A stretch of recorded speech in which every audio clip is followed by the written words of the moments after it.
আসসালামু আলাইকুম। তো আজকে আমাদের কোশ্চেনটা হচ্ছে ফিজিক্স থেকে। কোশ্চেনটা হচ্ছে কোন কণার বিনিময়ের ফলে তড়িৎচুম্বকীয় বল কার্যকর হয়। তো এটা হচ্ছে আমাদের নিউটনের মেকানিক্স থেকে। তো আমরা জানি পৃথিবীতে মৌলিক বল 4 ধরনের। তো আমরা সেটা একটা ছন্দের মাধ্যমে মনে রাখতে পারি। ছন্দটা হচ্ছে এরকম, দেখেন শতদম।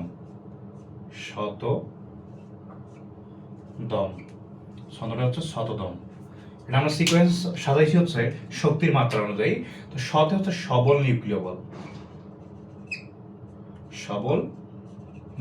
বল। ঠিক আছে। ততে হচ্ছে তড়িৎ চৌম্বকীয়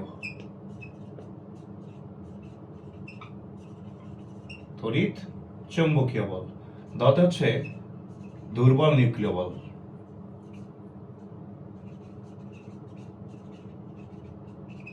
আর মতে হচ্ছে মহাকর্ষ বল। ঠিক আছে। তো ফার্স্টে আমরা দেখব এদের কি দেখব বলেন। ফার্স্টে হচ্ছে বিনিময়কৃত কণার নাম দেখব।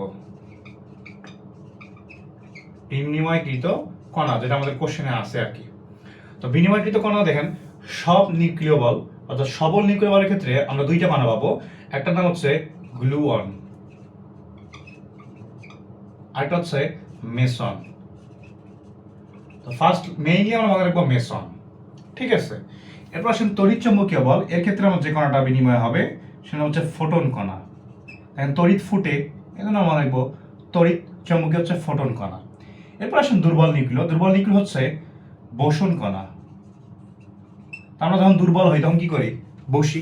সেখান থেকে মনে রাখতে পারি যে দুর্বল নিউক্লিয় বল হচ্ছে বোসন কণা। তবে দুই ধরনের বোসন কণা আমরা দেখতে পাই, একটা হচ্ছে ডাব্লু, এটা জেড বোসন। ঠিক আছে। এরপর আসেন মহাকর্ষ বল। এটা হচ্ছে গ্রাভিটন কণা।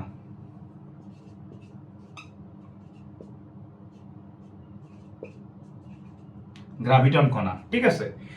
তারপর আসা যাক এদের পাল্লা বা রেঞ্জ কতদূর পর্যন্ত এরা এদের ক্রিয়াটা দেখাতে পারে। দেখেন সবল নিউক্লিয় বল এবং দুর্বল নিউক্লিয় বল এরা সাধারণত নিউক্লিয়াসের অভ্যন্তরে কাজ করে, বিধায় এদের শক্তির পাল্লাটা অনেক কম। সবল নিউক্লিয় বলের পাল্লা হচ্ছে 10⁻15 মিটার।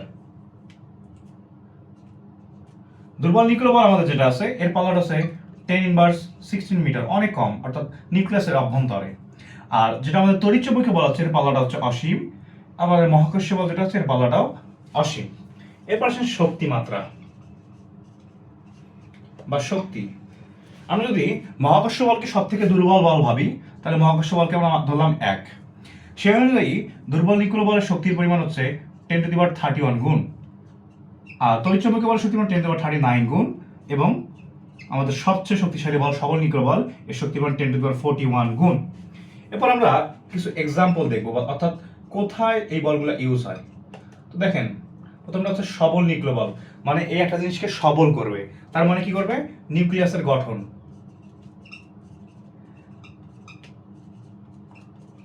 নিউক্লিয়াসের গঠনের জন্য দায়ী কে? সবল নিউক্লিয় বল।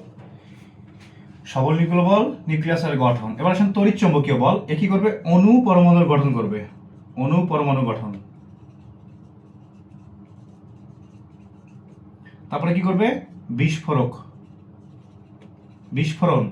তারপরে কি করবে? সংঘর্ষ। তারপরে কি করবে? রাসায়নিক বিক্রিয়া।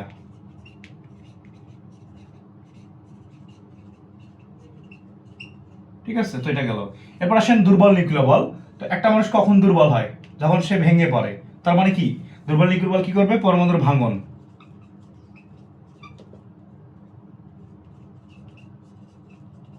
ঠিক আছে।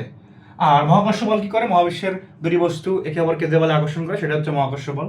তো এই আমরা মনে রাখতে পারি যে মহাকর্ষ বল হচ্ছে মহাবিশ্বের গঠন। ওটাও তো ইম্পর্টেন্ট না। ঠিক আছে।